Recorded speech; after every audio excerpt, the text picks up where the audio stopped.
السلام عليكم ومرحبا بكم من جديد على قناتكم بسيط بنين مع براء. نتمنى تكونوا على خير وانتم كتشوفوا لا فيديو ديال اليوم اللي غنوجدوا فيه سلطه سهله مهله وتوجد بسرعه والاهم كتجي بنينه.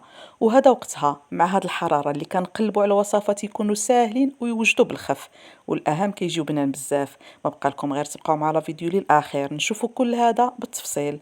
ما تنساوش لايك الفيديو كذلك بارطاج مع لي زامي ديالكم باش الكل يستافد، واشترك في القناه الا كنتو اول مره تكتشفوها باش دائما توصلوا بجديد الوصفات والاقتراحات.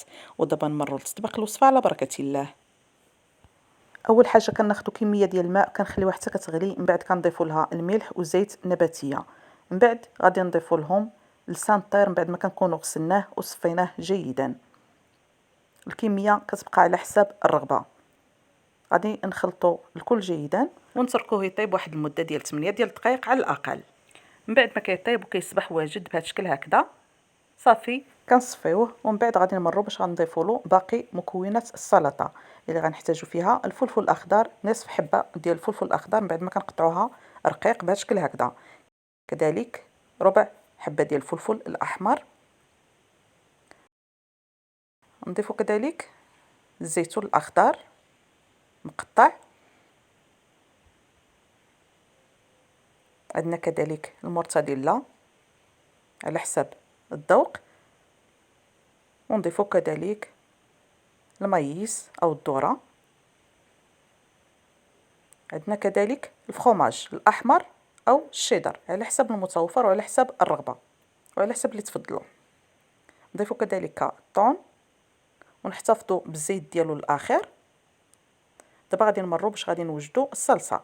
غادي نحتاجوا فيها نصف كأس ديال زيت الزيتون، كذلك نصف كأس ديال الخل،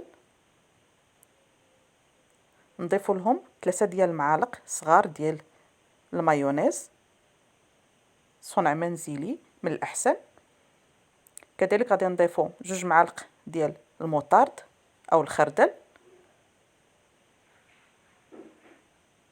وغادي نسم بالبودرة ديال الثوم. كنضيفوا القليل من البودرة ديال الثوم،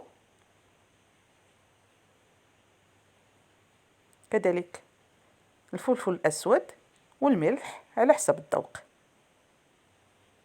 نضيفوا كذلك المعدنوس من بعد ما كنكونوا قطعناه رقيق، ونخلطوا المكونات ديالنا جيدا.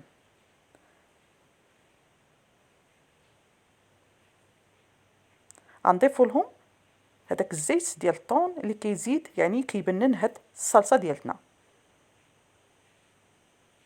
بهكذا كنحصلوا على صلصه اللي بالفعل كتجي رائعه وكتدخل في عده سلطات وفي عده استعمالات. ناخذوها وغادي نفرغوها على السلطه، ولكن نوضعوها من بعد ما نبغيو نقدموها، يعني في لحظه ديال تقديم هاد السلطه هذه من الاحسن. ومن بعد كنخلطوا مكونات السلطه جيدا.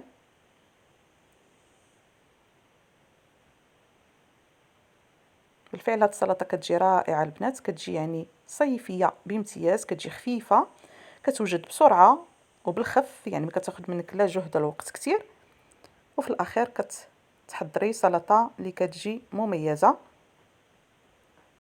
تقدم مرافقه للمشاوي او الاطباق الرئيسيه بالفعل كتجي رائعه، ولا يمكننا نقدموها كذلك مع الاقتراح ديال قطيبات ديال لادانت اللي ديجا اقترحت عليكم في القناه. بالفعل كتمشي معهم رائعه وكمرافق رائع. من بعد كناخذوها وكندرسيوها في طبق التقديم كيف ما كتشوفوا معي. بالفعل البنات هاد السلطه كتجي مميزه، جربوها بالطريقه هذه وقدموها لافراد العائله ديالتكم، كتجي بنينه بنينه بزاف، بالاخص بداك الصوص اللي وجدنا اللي كيزيد كيمنحها لذة على لذة، وكتغيير هائل للسلطات المعتادين عليهم. بالفعل كتجي مميزه، وبالاخص في هذا الوقت هذا اللي كنبحثوا على كل ما هو سريع وبسيط والاهم يجي بنين بزاف. وكآخر إضافة رشة من المعدنوس، كذلك بعض أنصاف ديال البيض المسلوق، وكنقدموها في شكلها النهائي هو هذا كيف ما كتشوفوا معي. بالفعل كتجي رائعة، كتجي مميزة، كتستحق تجربة. كنتمنى ان شاء الله تجربوها بالطريقه هذه وتقدموها ضمن الاقتراحات الصيفيه. انا ما بقى لي غير نخليكم على خير الى فيديو جديد ومختلف، وفي أمان الله وحفظه ودمتم في رعاية الرحمن.